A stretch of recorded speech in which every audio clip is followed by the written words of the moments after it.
Good morning, Mr. Bio. You speak English, right? Yes. Okay. Shh. All right, Mr. Bio, you're charged initially as of, it looks like November 7th, you picked up an assault of a family member. I see now that you've picked up a new case. As of November 30th, you've picked up a violation of a bond condition or protective order. I don't know which it is. All I know is that you picked up a violation case. You're facing now another year in jail and or a $4,000 fine. I haven't done probable cause, so we're going to do that. You have the right to remain silent. Anything you say can or will be used against you. You have the right to have an attorney present if you cannot afford one. Sir. Officers were dispatched to a residence in Harris County, Texas in response to a disturbance. The complainant stated that he was locked out of his residence by his ex-wife's new boyfriend. The complainant went to the residence because his ex-wife had called them and stated that she was going to work. When the complainant asked who would be watching their children, the ex-wife said a friend. Complainant then heard defendant's voice in the background and went over to the apartment. Complaining witness is the same complainant. You said he heard whose voice? The complainant heard the defendant's voice in the background. I think that the complainant believed that the defendant would be watching his and his ex-wife's children, and that's why he went over to the apartment. Complainant is the same complainant from a pending AFM, and the apartment address where the defendant was staying is listed on a signed order of protection. How bad of an assault were we talking in the original case? What happened is I think it was punching in the face with a closed fist. once, twice, thrice? 2 to 3 times, it looks like, Judge. Okay. And I can give some excellent background on that I think they're also still working through. On the assault case, we issued a protective order, I would imagine. Yes, and I've got a copy of that, Judge, if you need to And see. we ordered him, did we order him not to have contact with this person? Yes, but that's not the basis of the new charge. And so if we delve into the state's filed information, which is also the basis of the allegation he violated, well, imagine you're hearing both kind of in conjunction, the new charge PC, but also considering the questions of bail with respect to the first charge as well. Of course. What's been alleged in the new information is that Mr. Bio went to the residence of the CW, Mr. McWilliams. As of the date when we first appeared in court, the representation was made by both Mr. McWilliams, and then today the representation was made by the ex-wife of Mr. McWilliams, who is the dating partner of Mr. Bio. So he is dating this gentleman's ex-wife. But she has confirmed to both of us that McWilliams has moved out of that residence as of the date of the first alleged assault. And McWilliams has told them that. They have been unable to reach McWilliams as of recently. But in the RIP call information, McWilliams confirms, I moved out that day and do not live at the address that's at issue in this VPO case. If you look at the filed information in that VPO case, it's a necessary ingredient of that allegation that McWilliams lived at that address. It specifically says it in the last line. You're saying in the protective order? Yes, Jim. Oh, no, not the protective order. In the violation of protective order case, if you look at the state's filed information in that case, you will see the last line is, to wit, he was at the complainant's residence, but Mr. McWilliams doesn't actually live there. He moved out. Actually, was not on the lease. You're still not supposed to have contact with this person. Well, he's not.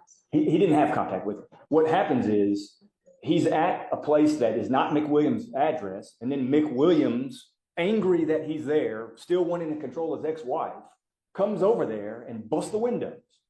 And so that is What's the window of his ex-wife's house where Mr. Bio. What's the ex-wife's name? Shannon. Okay, so And we both spoke to Shannon a few minutes ago. and Shannon has how many kids with Mr. Bio? Or do they have kids or no? So whose kids are they? McWilliams? McWilliams and Shannon's children. Okay. I think there's 2.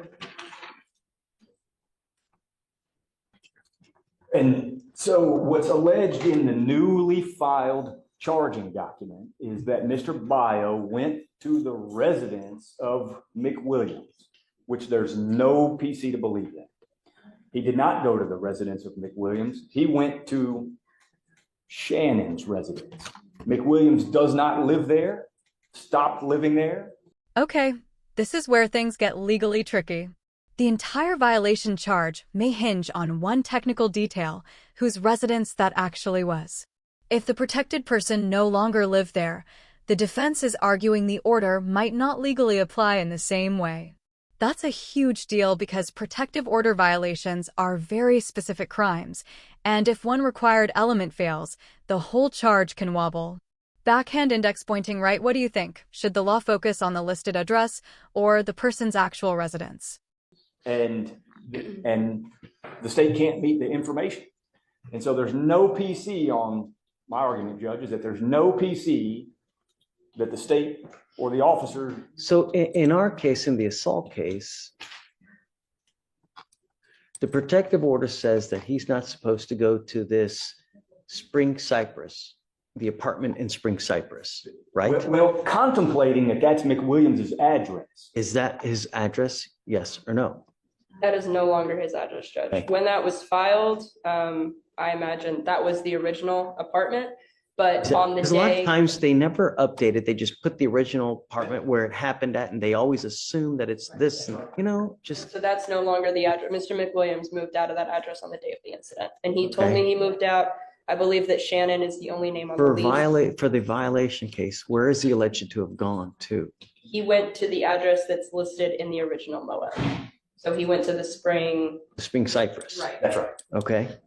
And But what he's saying is that this person no longer lives there. well, that's what McWilliams told the state. And that's what Shannon has told both the state and myself. And that is what our full understanding is. Now, I know that address is listed in the protective order, but what's contemplated by the protective order is don't go to a place where McWilliams lives. And McWilliams is not living at the Spring But Cypress. the problem is that we also have this address there because he could always go back. Well, He may not live there. Maybe he lives there partially. Maybe he comes and goes. what So us was he was he is kicked out. also as a preventative measure so that we don't want you to actually or accidentally bump into this person. And that's why we have this there, is that he did live there at one time. Perhaps he may go back. He left an article of clothing. He left pizza there, or whatever it may be. Well, what's really happening is he wants to go back and continue harassing his ex-wife. And that is what Shannon has represented, I think, to both of them. I wasn't privy to their phone call, certainly what was represented to me. And What do you want? well, I want no PC to be found on the violation of protective order charge because an element of that offense that's been alleged is that Mr. Bio went to the residence of McWilliams. McWilliams does not live there. It's not his residence. So there's no PC to believe that that element is met. What do you think? Judge, I don't know on this matter. I gotta think it was described in the order. In the order is that address was PC, but the actual location. I will say, Judge, in the charging instrument, the defendant it does say, he's not allowed to intentionally or knowingly go to a place specifically described in the order. The address in the order, that's where he was staying.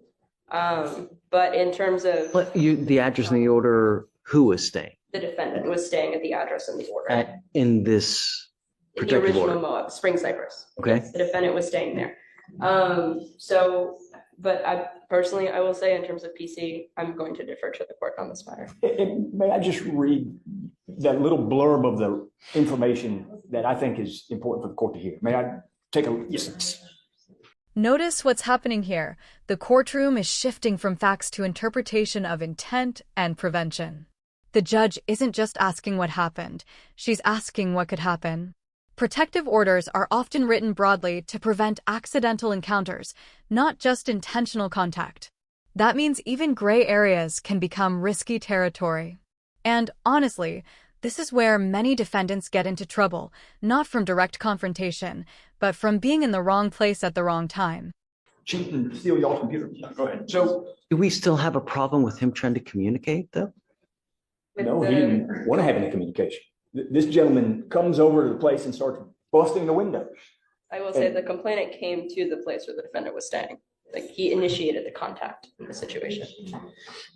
And what's alleged is, and it's the last clause, maybe two clauses, it says a place specifically described in the order, to wit, the residence of a protected individual, namely Mark, and it should say Mick Williams, but it says Mark Williams. So it's in order to meet this charging document, it would have to be that gentleman's residence, and he does not reside there, as by his own representation to the state. And so I'd ask that, and I know it's a very unique situation. How do we go forward, though? If I find no PC, how do we go forward? No. Well, goes back out on bond while we prepare our defense to the initial charge of assault, which I think they've seen quite a bit by way of background about Mr. But how McWilliams. do we know that this isn't going to happen again? Well, I will say, I'm not sure where Mr. Byer will be staying if he were to get out on bond, but the witness, Shannon, she is no longer living in her apartment as of tomorrow. So that address will it won't even belong to any of them as of tomorrow. Do we do a no contact with both? I don't know if we would do no contact with the witness, with Shannon, but I would ask no contact with Mr. McWilliams. and You are now in a relationship with Shannon, right? that's right, Judge. Just listen. But yes, So I've instructed him, just let me answer for him, Judge. But he is in a relationship with Shannon. That's right. And he moved here from Hawaii to be with Shannon, and the ex-husband takes issue with it. And the ex-husband has a very violent history with Shannon.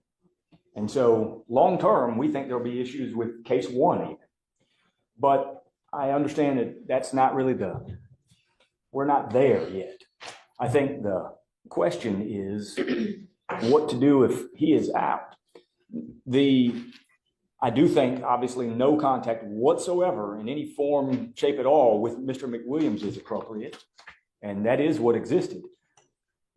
Unfortunately, the state can't even reach McWilliams because he doesn't have a phone number that is even good. have you run an NCIC check on this McWilliams guy? We can see his in-county criminal history, but I can run a new check on it. Do you see? I mean, I don't want to be Pretty incorrect, expensive. but I think he's got violent history with Shannon. But maybe Judge, when you get to be my age, it's hard to remember all the details. But I think I recall that, but maybe I'm mistaken. I don't want to represent something inaccurate. you have inherited a dangerous situation. This is a powerful moment from the judge, and it's less about law, more about real-world danger. She's basically saying, even if you think you're right legally, you might still lose in reality. Volatile relationships, past violence, jealousy, these situations can spiral fast. It raises a bigger question for everyone watching.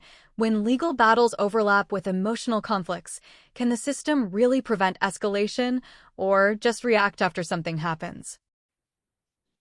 Mr. Bio, you need to be very careful. You know, if you are in a relationship with someone and they have another person that's in their life that's like this, you could be the bearer of bad times. So you need to be very careful. You're in a very volatile situation. So you need to be careful going forward, because it really could just could go out of control. You may need to get a protective order yourself.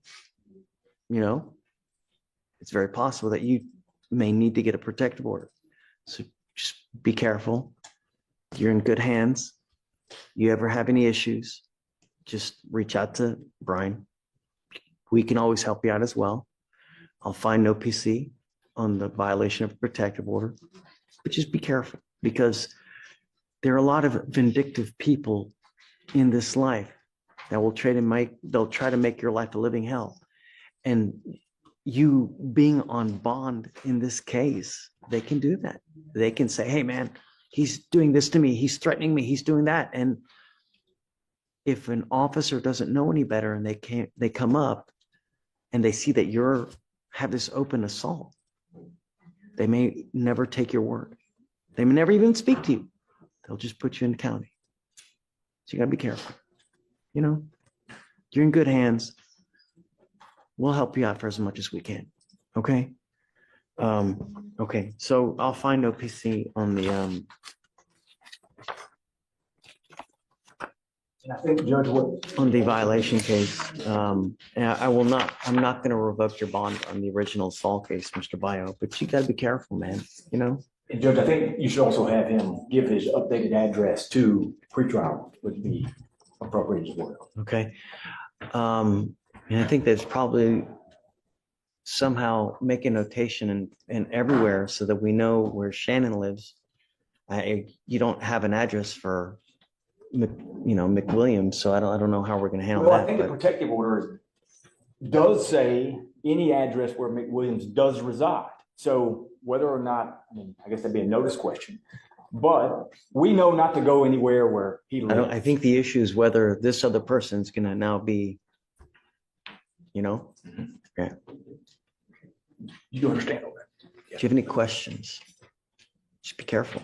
Life's too short to live either in a 6x9 box or be 6 feet under because you got other people that have just be careful. All right. Thank you, Judge. Good luck. Good luck, Mr. Bio.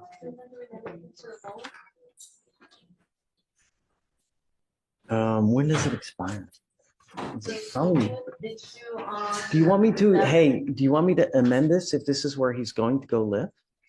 Well, I think he's moving out tomorrow. Well, she's moving out tomorrow. Yes, Judge, she's being evicted. I know, but Well, yes. Smoke Sure. tells If he- him if that he goes there back tonight. to this place. You're telling me that he lives there, right?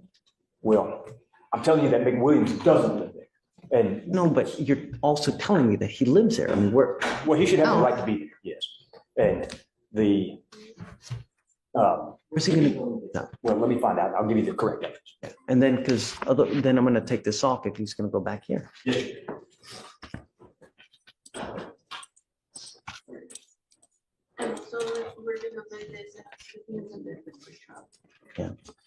So beware that if I'm amending this, like if he tells me he's gonna go back to the Spring Cypress, you guys need to amend it too, okay? I think his conditions are with the state actually for that.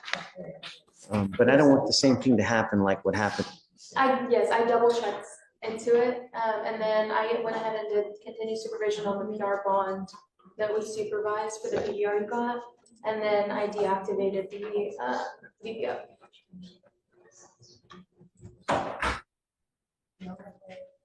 Okay. Judge, he's gonna stay with a friend tonight and not go back to that address. And so we can leave that address. He's not going there tonight. He's gonna get out and he doesn't know the address because he doesn't have access to the phone right now. And he's gonna send me the address and I will give it to the court in the morning. Yeah, The just correct give it to us and then we can figure out and I'll go forward. Yes. Yeah. Okay, great. All Thank you. right, guys, we're done. Thank you, Judge. Thanks. Good job today, guys. Good job. Like always. Like always. No. It goes to like, I'll just Yeah. make whatever then. like to cook. Yes, I'm a very good baker Really? and a good chef. I like to cook too. Oh, very nice. Love to cook. There's no time now with a job, but For a profession, it was awful, but at home, it's great, well, then they don't complain. If you do it as a profession, people like. It's nonstop bitching and complaining, and I want my food for free. Forget it. No. Ugh.